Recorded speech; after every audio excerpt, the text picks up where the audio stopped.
बहुत बहुत स्वागत है। नमस्कार, आपके साथ मैं हूं रेखा और आप देख रहे हैं दूरदर्शन बिहार की खास पेशकश बिहार बिहान। अपने विशेष मेहमान के साथ हम आपके समक्ष उपस्थित हो गए हैं। उनके जीवन से जुड़ी कुछ खास बातें, किस तरीके से उन्होंने अपने जीवन में काम किया, इन तमाम मुद्दों पर हम चर्चा करेंगे। लेकिन कार्यक्रम की शुरुआत करेंगे एक बेहद ही उम्दा विचार के साथ। आज हम कार्यक्रम की शुरुआत करेंगे महात्मा गांधी द्वारा बताए गए विचारों के साथ। उन्होंने ऐसा कहा था कि पहले वो आप पर ध्यान नहीं देंगे, उसके बाद वो आप पर हंसेंगे, फिर उसके बाद वो आपके बारे में निंदा शिकायतें करेंगे और अंततः वो आपको पसंद करने लगेंगे और जीत आपकी ही होगी। जी हाँ, ये कहना था महात्मा गांधी का। और ये बातें मुझे लगता है कि उन्होंने इसलिए कही होंगी, कुछ लोगों को ज़रूर ये मैं बताऊं कि ये बात उन्होंने ज़रूर इसलिए कही होंगी कि जब भी कोई व्यक्ति आगे बढ़ना चाहता है, अपने विषय में कुछ काम करना चाहता है, बहुत अच्छे काम को करना चाहता है, तो वो परेशान हो जाता है कि लोग मेरे बारे में क्या कहेंगे। तो बस उस बात की चिंता मत कीजिए कि लोग आपके बारे में क्या कहेंगे। महात्मा गांधी ने तो बिल्कुल कह दिया कि वो आप पे ध्यान नहीं देंगे, फिर वो आप पे हंसेंगे, फिर वो आपसे लड़ेंगे और तब जाकर अंततः जीत आपकी होगी। तो ज़रूर इसी बात को जहन में रखिए और निरंतर आगे बढ़ते चले जाइए। और अब आपको सीधे मिलवाते हैं अपने विशेष मेहमान से। आज जो विशेष मेहमान हमारे बीच उपस्थित हैं, आप हैं डॉक्टर स्वयंभू सलभ जी। सर, बहुत बहुत स्वागत है आपका बिहार बिहान के आज के इस एपिसोड में। आपके विषय में के सभी दर्शकों को हार्दिक अभिनंदन। जी, आपके विषय में मैं अपने दर्शकों को आपका इंट्रोडक्शन दे दूं। आप प्रोफेसर हैं त्रिभुवन विश्वविद्यालय नेपाल और बहुत अच्छा लग रहा है सर, बहुत खुशी हो रही है कि इस प्रोग्राम में शामिल होने के लिए आप इतनी दूर चलकर हमारे बीच आए। और आपके विषय में ये भी बता दूं कि आप भौतिक विज्ञान के प्राध्यापक हैं और साथ ही साहित्य में आपकी विशेष रुचि है। अभी तक आपकी 5 किताबें आ चुकी हैं, 2 किताबें और प्रकाशित होने वाली हैं। लगभग 400 कविताएं और 60 गज़लें इनकी प्रकाशित हो चुकी है। तो सर, सबसे पहला जो सवाल मैं आपसे करूं, मेरे जहन में ये बात आ रही है कि आप भौतिक विज्ञान के प्राध्यापक हैं और साथ ही साहित्य में इतनी गहन रुचि, तो ये जो विज्ञान और कला का तालमेल है, ये कैसे हो पाता है? देखिए, साहित्य और विज्ञान दोनों धाराओं के साथ साथ चलने का मेरा अनुभव बड़ा ही दिलचस्प रहा है। मुझे ऐसा इस लंबे सफ़र में ऐसा लगा है कि मेरे साहित्य ने मेरे विज्ञान को सरस बनाया, सरल बनाया और साथ साथ रुचिकर बनाया बच्चों के लिए, स्टूडेंट्स के लिए। दूसरी ओर मेरे विज्ञान ने मेरे साहित्य को रचनात्मक रूप देने की कोशिश की। तो ये दोनों का संतुलन रहा है मेरे जीवन में। और शायद मैं अपने शिक्षा जगत से लेकर जो साहित्य के क्षेत्र में जो कर पाया आज तक, वो दोनों के बीच का एक बिल्कुल सुंदर संतुलन के कारण ही ये संभव हो पाया है। जी बिल्कुल, ये बहुत अच्छे तरीके से आपने बताया सर। और भी बातें हम करेंगे, लेकिन दर्शकों, आप जानते हैं कि हम आपकी सेहत का भरपूर ख्याल रखते हैं और हर सुबह एक सेगमेंट आपको दिखाते हैं जिसमें आपको पता चल सके कि किस तरीके से आप अपनी सेहत के लिए अवेयर हो सके। तो चलिए, आज जो सेगमेंट हम आपको दिखाने जा रहे हैं वो एरोबिक्स है। तो एरोबिक्स देखते हैं और देखते हैं कि शिल्पी कश्यप जी क्या आज आपको बताने वाली हैं अपने सेहत से रिलेटेड कुछ बातें। एक नज़र एरोबिक्स सेगमेंट पर।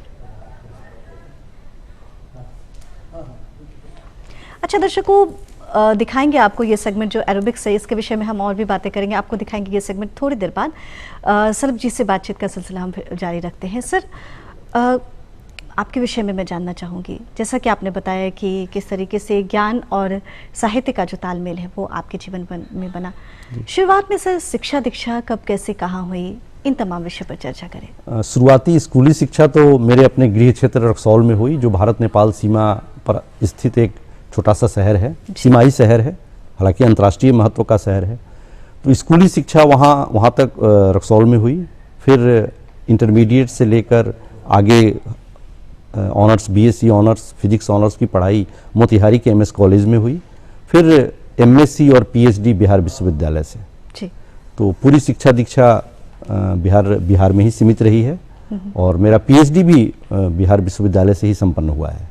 सर, जैसा कि आपने बताया कि किस तरीके से आपकी शुरुआती शिक्षा दीक्षा हुई, बिहार यूनिवर्सिटी से आपने शुरुआती शिक्षा दीक्षा ली। अच्छा, आप विज्ञान के स्टूडेंट रहे हैं और कितने वर्ष के थे जब आपने लिखना शुरू किया? कितने वर्ष के थे जब आपकी साहित्य से रुचि हो गई? ये लगभग मैट्रिकुलेशन के समय की ये बात है। मैट्रिकुलेशन में मेरी एक कविता प्रकाशित हुई थी वहाँ के स्कूल की पत्रिका में। तो जितनी उसकी सराहना मिली, मुझे लगा कि वो काफ़ी उत्साह बढ़ाने वाला था और इंटरमीडिएट तक आते आते तो मेरी एक किताब प्रकाशित हो गई थी जिसमें करीब करीब 200 कविताओं का संग्रह था। और 84, ये मुझे लगता है ये सिलसिला 81 से शुरू हुआ, 81 से लेकर 84 तक मेरी 4 किताबें प्रकाशित हो गईं, जिसमें एक 60 गज़लों का संग्रह था और बाकी 3 कविताओं का संकलन था। तो कविताओं के जरिए व्यक्ति या कोई भी लेखक शब्दों को पकड़ने की कला सीखता है। तो शुरुआत में जो मेरी ये जो 4 साल का जो ये मेरा प्रयोग था, इसमें एक प्रकार से मैं शब्दों को पकड़ने की कला सीख रहा था।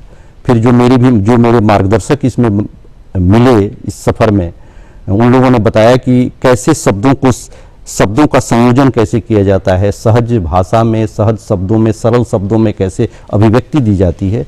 इन सबों की जानकारी, इन सबों का ज्ञान मुझे मेरे अपने गुरु के द्वारा मिला, जो डॉक्टर हरिवंश राय बच्चन रहे हैं। तो उन्होंने ही सिखाया कि किस तरह से अभिव्यक्ति देनी है। एक एक कदम पर मेरे वो साथ रहे। और वो सिलसिला जब एक बार शुरू हुआ तो मैं अपनी पढ़ाई में भी काफ़ी अच्छा था, हमेशा टॉपर ही रहा, लेकिन साथ साथ लगभग मुझे लगता है कि प्रतिदिन एक कविता जरूर मैं लिखता था अलग अलग विषयों पर।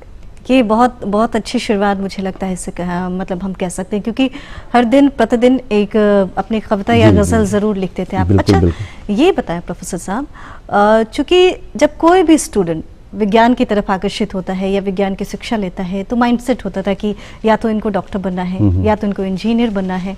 बट साहित्य में क्या ऐसी चीज़ आपको दिखी कि साहित्य ने आपको खींचा अपनी तरफ? देखिए, मुझे शुरू से ही लगता था कि मुझे अपने जीवन में बहुत कुछ कहना है, अपने आप के बारे में, ज़माने के बारे में, समाज के बारे में। साथ ही साथ ये साहित्य और ये लेखन जो है मेरे लिए जीवन का अध्ययन है।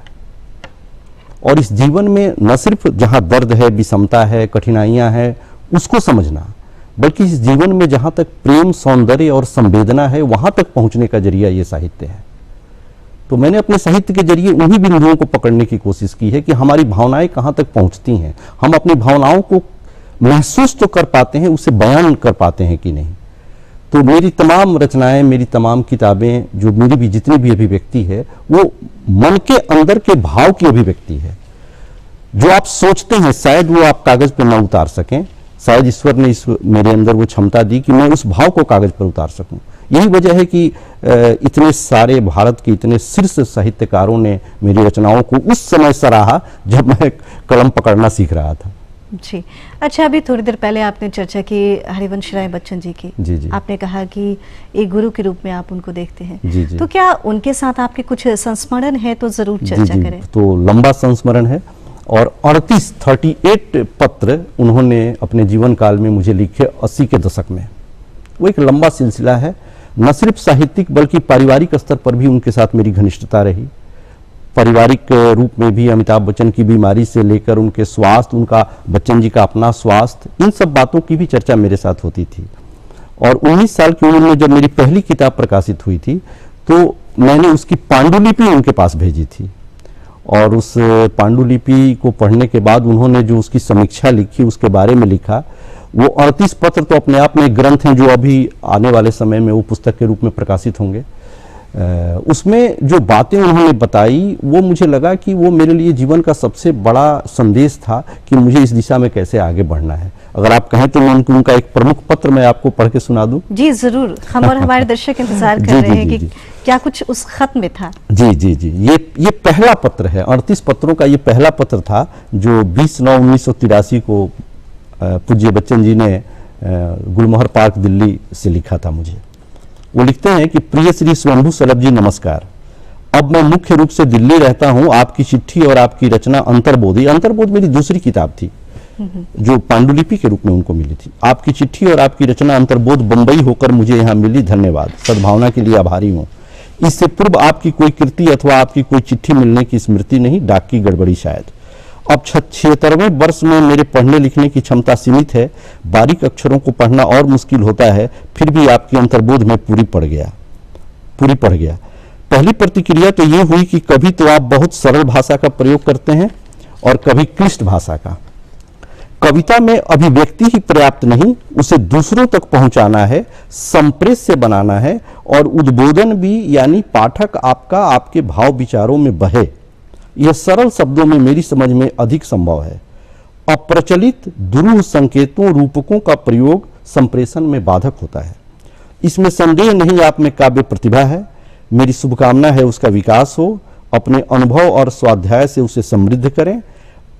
अच्छी हिंदी मेरी समझ में फारसी संस्कृत के प्रभाव से युक्त पर फारसी और संस्कृत के दबाव से मुक्त होती है। कविता की भाषा को जीवन के भाषा के करीब लाएं। भवानी प्रसाद मिश्र की पंक्तियां, भवानी प्रसाद मिश्र उनके मित्र थे, उनके भी मेरे पास कई पत्र हैं, उनका वो अक्सर जिक्र किया करते थे।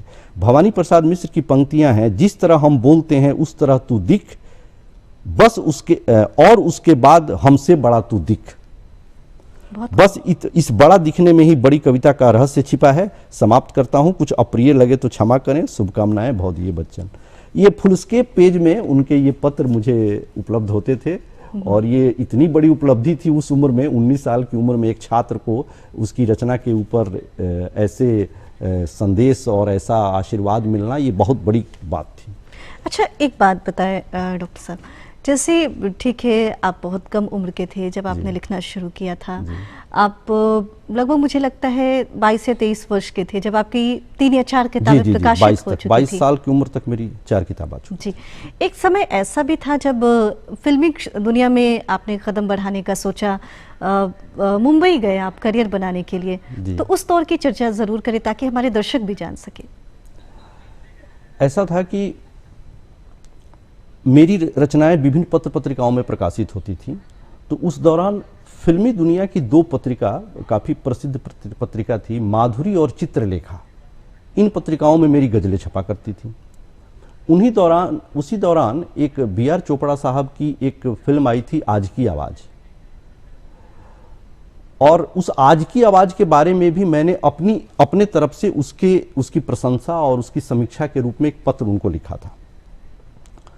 उस रचना पर कहीं चोपड़ा साहब की नज़र पड़ गई थी और उस पहले की किताबों में जो रचनाएं छपती थी पत्रिकाओं में, उसमें पता भी हुआ करता था। तो फ़ोन की तो बात नहीं थी, चिट्ठी एक आई चोपड़ा साहब की कि आप जिस तर्ज की गज़लें लिखते हैं उस तर्ज की गज़लें मैं अपनी फिल्मों में इस्तेमाल करता हूँ, तो कभी आपकी रचना, कभी मुंबई आए तो मिलें। मैंने उसको बहुत गंभीरता से उस वक्त नहीं लिया उस पत्र को। एक पत्र फिर मैंने भेजा आज की आवाज़ फिल्म के बारे में अपनी प्रतिक्रिया, तो फिर दोबारा उनका जवाब आया कि अगर आपकी कोई प्रकाशित कोई कृति है तो आप उस कृति को मेरे पास भेजें। मेरे पास तो 4 किताबें छप चुकी थी, तो मैंने अपनी 4 किताबों का रजिस्टर्ड पार्सल उनके पास भेज दिया। पहली बार भेजा वो मिला नहीं, दूसरी बार भेजा तो वो उनके ऑफिस ने वापस लौटा दिया, अनजान समझ के या जो भी कारण रहा। फिर मैंने लिखा कि देखिए ये आपने मांगा और मैंने भेजा तो वो पुस्तक वापस आ गई। फिर उन्होंने बहुत गंभीरता से इस बात को लिया और कहा कि देखिए ऑफिस में ऐसी समस्याएं आती हैं, ज़्यादा बेहतर होगा कि आप अपनी पुस्तकों के साथ एक बार मुझसे आके मुंबई में मिलें। लेकिन देखिए उस समय मैं बीएससी का छात्र था, ऑनर्स की परीक्षा थी। उनका 2 बल्कि 4 पत्र मेरे पास उनके हैं। 4 बार उन्होंने चारों पत्र में आने का जिक्र किया कि आप मुंबई आके मिलें, लेकिन मैं बिल्कुल 1 से 1.5 साल तक जा नहीं पाया। जब मैं गया तो उस समय 4 किताबें मैंने उनको भेंट की, वो बीएससी ऑनर्स के समय की बात है, और उस दौरान मेरे पास एक पूरी कहानी की पटकथा तैयार थी। तो उस पटकथा को भी मैंने चोपड़ा साहब को दिया, और वो जब मिले तो वैसा व्यक्तित्व, मैं उनकी महानता की चर्चा कैसे करूं। उस समय महाभारत की कुछ भूमिका बनने लग गई थी उनके साथ, उसकी रूपरेखा, उसकी प्लानिंग चल रही थी। फिल्में उनकी फ्लोर पे नहीं थी, और मैं जब मिला उनसे तो उन्होंने कहा कि मैं आपकी सारी किताबें रख लेता हूँ, ये आपने जो स्क्रिप्ट दिया है ये स्क्रिप्ट में रखता हूँ, और फिर मैं आपको रिपोर्ट करता हूँ कि मुझे क्या करना है, कैसे करना है। और बाकी वो जितने भी उस समय स्टूडियो में लोग, उनके ऑफिस में लोग थे, उनसे वो मेरा परिचय कराते थे कि देखो ये स्टूडेंट जो है ये बहुत बड़ा स्कॉलर है साइंस और हिंदी का। और उन्होंने मुझसे कहा कि मैं आपको कम्युनिकेट करता हूँ, आप नेक्स्ट ट्रिप में आप जब भी आएँ तो मैं इस पर बताऊंगा कि आगे कैसे क्या काम करना है। तो मुझे लगा कि भाई देखिए, और मैंने उनको बता दिया था कि ये जो स्क्रिप्ट मैं दे रहा हूँ, इस स्क्रिप्ट में पूरी एक फिल्म है, फिल्म की कहानी है, और इसके 10 सिचुएशन क्रिएट करके मैंने गाने भी लिखे हैं। उसके लिरिक्स भी तैयार हैं। तो ये मुकम्मल है, पूरी कंप्लीट एक है, इसको आप देखें। अच्छा, उस समय जो महाभारत की रूपरेखा तैयार होने लगी जी, थी, जी। महाभारत सीरियल जो आने वाला था, जी, उसकी जी। रूपरेखा तैयार होने हाँ, लगी हाँ, थी, हाँ। तो उसमें भी मुझे लगता है कि जी, जी। आपकी महत्व भूमिका रही है। मैं बता रहा जी। हूँ, वो पहला ट्रिप था जब मैं गया। उस दौरान तो उन्होंने, उस समय तो उसकी तैयारी चल रही थी। उन्होंने कहा कि मैं इसको रिपोर्ट करता हूँ, आपकी किताबें पढ़ के, रचनाएं पढ़ के। फिर 6 महीने के भीतर मैं दूसरी बार गया था बॉम्बे। और जब मैं दूसरी बार गया तो मैं ये नहीं जानता था कि बॉम्बे महाभारत फ्लोर पे आ गया है। मैं जानता था कि ये शायद बंद चोपड़ा साहब मुझे बुला रहे हैं, तो वो इस स्क्रिप्ट के बारे में बात करने के लिए बुला रहे हैं, लेकिन ऐसा नहीं था। दूसरी बार मैं जब गया तो वो पूरी तरह से माइंड उनका मेकअप था। और उस वक्त जब मैं मिला उनसे, वो उस समय सारे महाभारत के कास्ट मुझे नज़र आए, जो बाद में मैं पहचान पाया। उस समय तो मेरे साथ दिन रात बैठते थे सागर सालुंके साहब, जिन्होंने बलराम की भूमिका निभाई थी महाभारत में, तो वो भी परिचय कराते थे कि देखिए ये सागर सालुंके हैं, ये आगे चल के इसमें कास्टिंग होगी इनकी महाभारत में। खैर, उसके बाद उन्होंने कहा कि देखिए अभी फ़िलहाल कई वर्षों तक, आने वाले कई वर्षों तक मेरे पास कोई फिल्म का अब काम करना संभव नहीं है, क्योंकि मेरे पास महाभारत का बहुत बड़ा प्रोजेक्ट है और इसकी शूटिंग कई जगहों पर, फिल्म सिटी के अलावा कई जगहों पर हो रही है, कई शिफ्टों में शूटिंग हो रही है। और बाहर का काम उनके लड़के रवि चोपड़ा देखते थे। और हमारे ज़्यादातर कलाकार मराठी हैं, मराठी भाषी हैं, बंगाली भाषी हैं। तो मैं चाहूँगा कि आप उनको, चूँकि आप हिंदी, उर्दू और अंग्रेजी के इतने जानकार हैं, कि उनको अभी तत्काल में समस्या हमारे पास संस्कृत की है, जहाँ पर संस्कृत शब्द हैं उच्चारण में, वहाँ कठिनाई हो रही है हमारे कलाकारों को। तो आप उनको प्रशिक्षण दें। सुबह हमारे 8 बजे से 8:30 से 9:30 तक क्लास चलते हैं लगभग। उसमें सारी टीम बैठती है। जिन कलाकारों को जो समस्या होती है वो कलाकार आते हैं, वो अपने उच्चारण को शुद्ध करते हैं। तो मैं चाहूँगा कि आप इसमें सहयोग दें। तो मेरे लिए बहुत बड़ी बात थी। वहीं पे बी आर थिएटर्स जो है वो सांता क्रूज में एक ऐसा उनकी स्टूडियो है जहाँ पर कहा जाता है कि एक पूरी की पूरी फिल्म बन के तैयार हो जाती है, न सिर्फ शूटिंग बल्कि टेक्निकल भी। इतना बड़ा विस्तार है। और दूसरी फिल्मों का भी वहाँ पर एडिटिंग वगैरह होता रहता है। तो रात दिन कलाकारों के साथ मिलना, वो लगभग 25 दिन का कार्य था, जब मैं लगातार उनके साथ प्रशिक्षण देता रहा। जो भी राही मासूम रजा साहब उसके स्क्रिप्ट राइटर थे, वो बुजुर्ग व्यक्ति, वो मेरे साथ बैठा करते थे। कहते थे कि देखो मुझसे इन लोगों ने गीता का प्रवचन लिखवा दिया। मतलब वो गीता, उर्दू के जानकार और गीता का प्रवचन, तो देखो जरा इसको सही करो, ये देखो उच्चारण कहीं ऐसा ना हो जाए कि कोई एक्सेंट में गलती हो जाए, उच्चारण में, लिपसिंग में गलती हो जाए। जी, कहीं ना कहीं आपकी भाषा पे जो पकड़ है, जी, वो उन दिनों लोगों को बहुत पसंद आई। जी, अच्छा, बच्चन जी से भी आपकी हाँ, शायद तो वो बड़ा सुंदर वाकया था। 25 दिन बीतने के बाद, तब तक यहाँ बच्चन साहब का एक, मेरे मुंबई सेकंड टाइम मुंबई जाने के पहले बच्चन जी ने एक पत्र मुझे लिखा कि आपसे मिलने की बड़ी इच्छा हो रही है, ये मेरा निजी नंबर है, आप दिल्ली आके मिले मुझसे, और मेरे लिए शाम का समय बड़ा अनुकूल होता है, आप शाम के समय आके मुझे मिले। और वो अपना निजी नंबर दे दिया था। मैं तो जा नहीं पाया दिल्ली। मुंबई से एक शाम मैंने उन्हीं के बी आर चोपड़ा साहब के ऑफिस से ही उनको फ़ोन किया। उस समय मोबाइल का तो ज़माना नहीं था, कुछ नहीं था। बेस फ़ोन से, लैंडलाइन से मैंने उनको फ़ोन किया। तो किसी जो भी असिस्टेंट ने उठाया, वो कहा कि आप कहाँ से बोल रहे हैं। मैंने कहा कि देखिए ऐसा ऐसा है, सर ने मुझे नंबर दिया है और कहा था कि आपसे बात करूँ मिलने के लिए। तो कहा नहीं आप कहाँ से हैं? मैं तो अभी मुंबई में हूँ। कह रहे तो इलाज के सिलसिले में मुंबई ही गए हुए हैं, आप जुहू जाइए और प्रतीक्षा में उनसे मुलाकात कर लीजिए, मैं उनसे बात कर देता हूँ। उसी दिन शाम में मैं जुहू में गया। तो वहाँ जो भी गार्ड था उनको पहले से कम्युनिकेशन हो चुका था। मैंने बताया तो उनको जानकारी थी कि स्वयंभू आ रहे हैं बिहार से। वो नहीं जानते थे कि बॉम्बे में मैं इतने दिनों से यहाँ हूँ, ऐसा कुछ नहीं था। जाने के बाद जहाँ आज अमिताभ बच्चन साहब का घर है, वही प्रतीक्षा, उसके नीचे ही लॉन में उनसे मेरी मुलाकात हुई थी, पहली मुलाकात। और मुझे लगता है कि मैं 5:30 बजे करीब पहुंचा था और उन्होंने मुझे 10 बजे करीब छोड़ा था। 5 घंटे लगभग हम लोग साथ में बैठे थे। उनकी विनम्रता, उनकी महानता का मैं क्या जिक्र करूं। वो मेरी प्रशंसा के पुल बांधते रहे पहले कि आपके अंदर ये प्रतिभा है, आप इतनी छोटी उम्र में इतना आपने काम किया, आप में साहित्य का ये गुण था, आप मुंबई आए हैं तो कैसे आना हो गया मुंबई। तो भाई मैं तो सारी बातों को बड़ी उत्साह के साथ उनको बता दिया कि देखिए ऐसा ऐसा था, चोपड़ा साहब ने मुझे 4-4 पत्र लिखे और मैं आया हूँ और मैं आज 25 दिनों से यहाँ हूँ और क्या आनंद आ रहा है इतने सारे कलाकारों को सिखाना। और रात दिन मैं सुपर स्टार्स के बीच में रहता हूँ। जो कलाकारों को मैं पर्दे पे देखता था आज मेरे बगल में बैठ के वो चाय पीते हैं सुबह से शाम तक, और सभी लोग मुझे मतलब इतना मान दे रहे हैं कि भाई ये लड़का देखो इतनी कम उम्र का है, इतना कैसे जानकार है हिंदी, उर्दू और साहित्य। तो वो कह रहे हैं तो बहुत अच्छी बात है, बहुत अच्छी बात है, आप आए हैं मुंबई, आपको मुंबई ने स्वागत किया, चोपड़ा साहब के थिएटर में आपने इतना सारा कार्य किया, बहुत खुशी की बात है। लेकिन आपका ये कब समाप्त हो रहा है? समाप्त हो रहा है, समाप्ति के बारे में तो कुछ अभी नहीं पता है, ये तो लंबा चलने वाला है। तो आपका ऑनर्स हो गया ना, आपका ऑनर्स हो गया, तो अब आप ऑनर्स हो गया तो आपको एमएससी करना है ना। अभी आप एमएससी करिए, पीएचडी करिए और आप एक शिक्षक के रूप में अपनी पहचान बनाइए, प्रोफेसर के रूप में पहचान बनाइए। और पहचान बनाने के बाद आपकी जो क्षमता है वो फिल्मी दुनिया के लिए भी कारगर हो सकती है, लेकिन समाज के लिए ज्यादा कारगर होगी। मेरी समझ में उस वक्त वो बातें नहीं आ रही थी कि क्या कह रहे हैं जी। इसी को कहीं ना कहीं जीवन अनुभव तो जरूर कहते हैं सर, क्योंकि जब उन्होंने देखा कि नहीं आपके अंदर एक बेहतर शिक्षक बनने की योग्यता है, तो एक वेल सेटल्ड लाइफ जो आपने मुंबई में सेट कर ली थी, उस दुनिया से बच्चन जी ने आपको वापस भेजा कि नहीं तुम जाओ और अपनी पढ़ाई पूरी करो। क्या कुछ था आपकी कविताओं में? मैं चाहूंगी कि यदि आप अपनी कोई कविता हमारे दर्शकों के लिए पेश करें तो बड़ी खुशी होगी सर। अब ये तो उस संग्रह में से एक तलाशना तो मेरे लिए कठिन है, अभी संयोगवश जो मेरे पास एक उपलब्ध है मैं सुना देता हूँ। दरअसल मानव मन की जो अभिव्यक्ति है ना, उसको सरल भाषा में हम कैसे अभिव्यक्त करते हैं, मेरी यही कोशिश रही है पूरी रचनाओं में।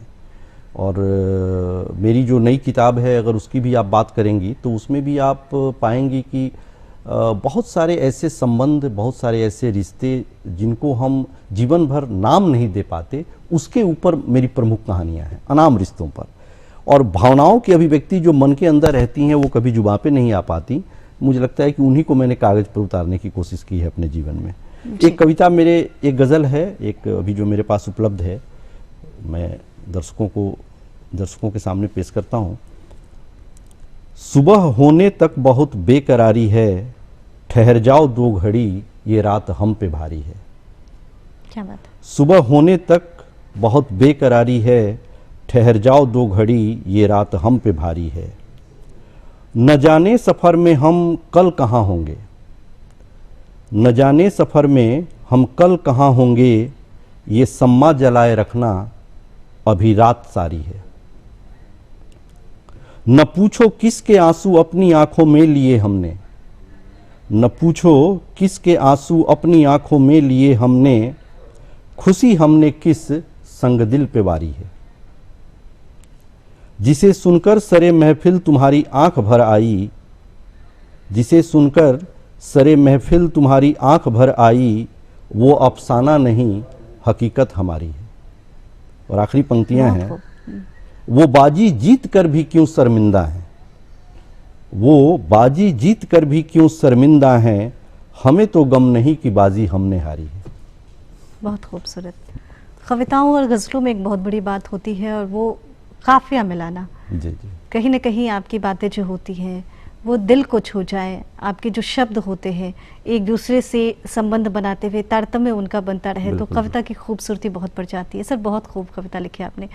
अच्छा, वो जो एक टर्निंग पॉइंट था मुंबई में, जो आपने अपने आप को वेल सेटल कर लिया था सर, वापस फिर बिहार आना, यहाँ पे एजुकेशन शुरू करना, अपने लिए पढ़ाई शुरू करना, वो कैसा दौर था? क्या मन कचोटा कि वापस मुझे बिहार जाना है एक वेल सेटल्ड लाइफ को छोड़ के? देखिए, पूज्य बच्चन जी का ये निर्देश था मेरे लिए कि मुंबई में आप आए, आपको स्वागत हुआ, ये अच्छी बात है, लेकिन इसे आपको कैरियर नहीं बनाना है। पता नहीं उस संघर्ष को वो किस रूप में अपनी दृष्टि से देखते थे। उन्हें ऐसा शायद लगता था कि अभी प्रोजेक्ट है, अभी काम चल रहा है, आगे चलकर हो सकता है प्रोजेक्ट खत्म हो जाए। ये लेखक है, स्वाभिमानी है, किसी के पास काम मांगने जाएगा नहीं, और इसकी शायद पहचान जो जिस रूप में इसकी बननी चाहिए वो नहीं बनेगा, शायद उनके मन में ऐसा चल रहा था। लेकिन उस वक्त मुझे उनकी बात पूरी समझ में नहीं आ रही थी। मैं तो उनके व्यक्तित्व की आभा से ही इतना प्रभावित था। वो कितनी बातें, वो न जाने कितने विषयों पर बात हुई, वो मेरे बातें भी मेरे जेहन में नहीं रही बहुत दिनों तक। मैं तो सिर्फ सोचता रहा कि भाई 4 घंटे तक मैं इस महान पुरुष के हाथ पकड़ के बात करना, इस रूप में हम मेरे साथ बात करना जैसे बरसों की पहचान हो, पहली बार जीवन में मिले, और ऐसा लगा जैसे कि जीवन में न जाने कितने वर्षों की जान पहचान हो, पारिवारिक स्तर से लेके सामाजिक स्तर से लेके रचनाओं के बारे में। उसके बाद उन्होंने कहा कि ठीक है, आप आए हैं मुंबई, अब आप लौटिए, घर जाइए, आपका रिजल्ट आ जाएगा, आप एमएससी में दाखिला लीजिए, पीएचडी करिए। खैर, दूसरे दिन फिर उन्होंने मुझे बुलाया था, ये चर्चा जरूरी है। दूसरे दिन बुलाया था, दूसरे दिन भी वो इस बात का कंफर्मेशन चाहते रहे मुझसे, वो निश्चित करना चाहते थे कि ये अपने तरफ से बोल दे कि हाँ ठीक है, अगले महीने में मैं चला जाऊंगा या 15 दिन में मैं चला जाऊंगा, आगे जाके दाखिला लूंगा। दूसरे दिन भी मुझे नहीं लगता है कि मैं कुछ उनको स्पष्ट रूप से आश्वासन दे पाया था। तीसरा, वो हर शाम के समय उनका अनुकूल पड़ता था, हालांकि उनका स्वास्थ्य ठीक नहीं था। वो पहले दूसरे दिन मुलाकात में ही मुझे लग रहा था कि उनको बोलने में कांपना, कई तरह की उनकी स्वास्थ्य की समस्या थी, बोलने में भी कठिनाई थी। तीसरी बार मैं जब गया था उनके सामने तो ये पता चला कि नहीं, वो एडमिट हो चुके हैं हॉस्पिटल में। ये बड़ा दुखद था। मेरी उनसे 2 मुलाकातें हुई, तीसरी मुलाकात नहीं हो पाई। उसके बाद चोपड़ा साहब के पास मैं आया और लगभग 25 दिन बीत चुके थे और मैंने कहा कि मुझे एक बार बीच में घर जाना है। तो चोपड़ा साहब मुझे एक बात जरूर समझाते थे। वो कहते थे कि देखिए, आप जिस तरह का काम करते हैं, जिस तरह की लिरिक्स लिखते हैं, कहानियां लिखते हैं, या आपको जो भाषा का ज्ञान है ना, आप मुंबई में रह के ही इसमें कोई कार्य होगा।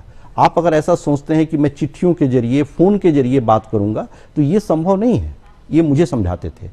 मतलब ये कि आपको परमानेंट मुंबई से सेटल होना है, ये उनकी सोच थी जी। और मैंने कहा कि नहीं, उस समय तो मैं अकेला बेटा, इकलौता लड़का था, माँ बाबूजी भी यहाँ एडवांस एज में थे, तो समस्या भी थी घर की, तो मुझे घर आना था। मैंने घर कहा कि मुझे कुछ समय के लिए जाने दीजिए।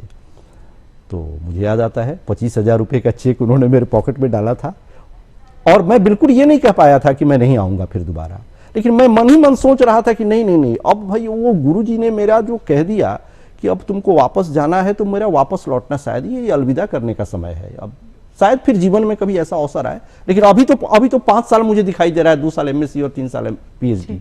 5 साल के पहले तो दोनों वापसी अपने संभव अपने फील्ड के माहिर थे। बच्चन जी, साहब जी। कविता के क्षेत्र के, साहित्य जी, के जी, क्षेत्र से, और चोपड़ा साहब फिल्म के क्षेत्र से। जी, जी, और जी। दोनों चाहते थे कि आप अलग अलग फील्ड में करियर बनाएं। करेक्ट। ऐसे में आपने चुना कि आप तो शिक्षक बनेंगे। मैं जब रक्सौल अपने घर पे लौटा, तब तक मैं घर लौट रहा हूं और 2 दिन के बाद फिर बच्चन साहब का एक पत्र आ गया।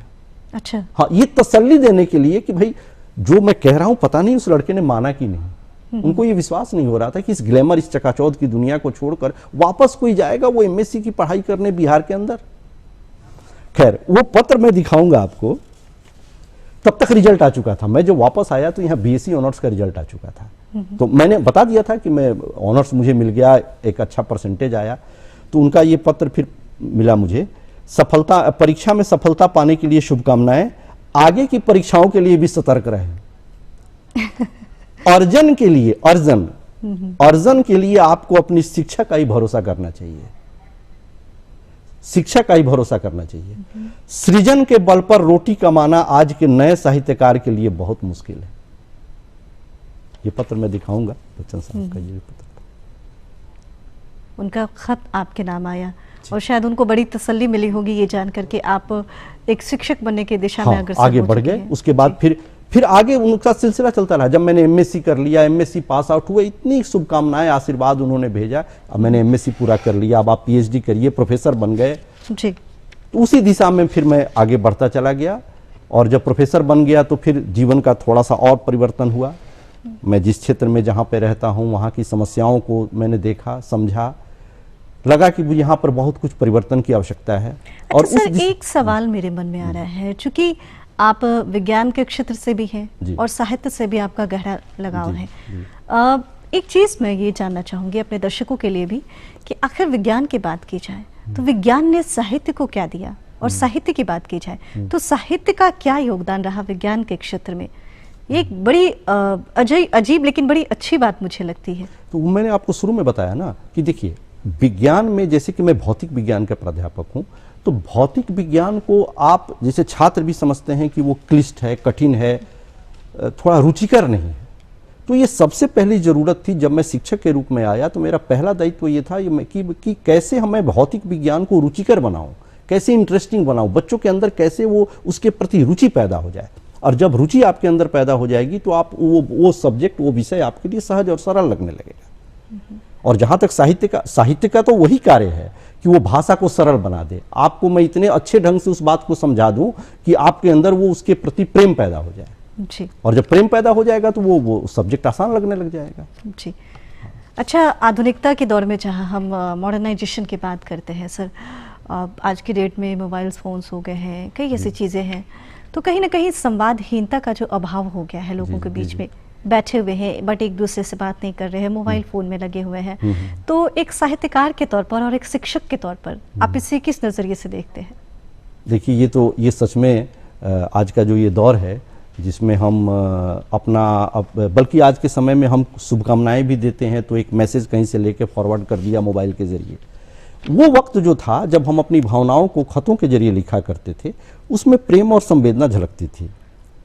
वो हम अपनी भावनाओं को व्यक्त करते थे कोरे कागज़ के ऊपर, और वो जो आप तक पहुंचता था या जिसको भेजते थे पहुंचता था, वो भी उसी शिद्दत के साथ उसे महसूस करता था।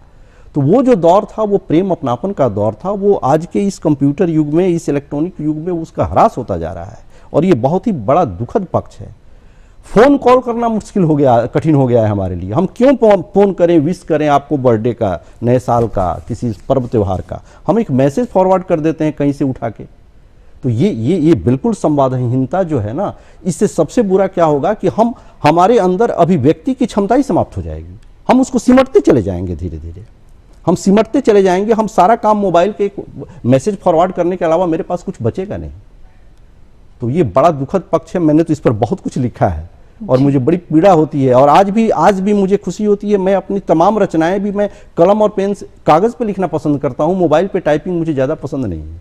हाँ, बाद में उसको टाइप भले मुझे करना पड़े, लेकिन मैं आज भी अपनी रचनाओं को कागज़ और पर ही लिखने की कोशिश करता हूँ। उसमें संवेदना झलकती है, उसमें अपनी बातें, अपनी भावनाएं सही रूप में सामने आ पाती हैं। जी, और मुझे भी लगता है कि कहीं ना कहीं जब आपको कलम से चीज़ें कागज़ पर उकेरनी होती है, जी। तो उसके लिए माइंडसेट करना होता है। जी जी।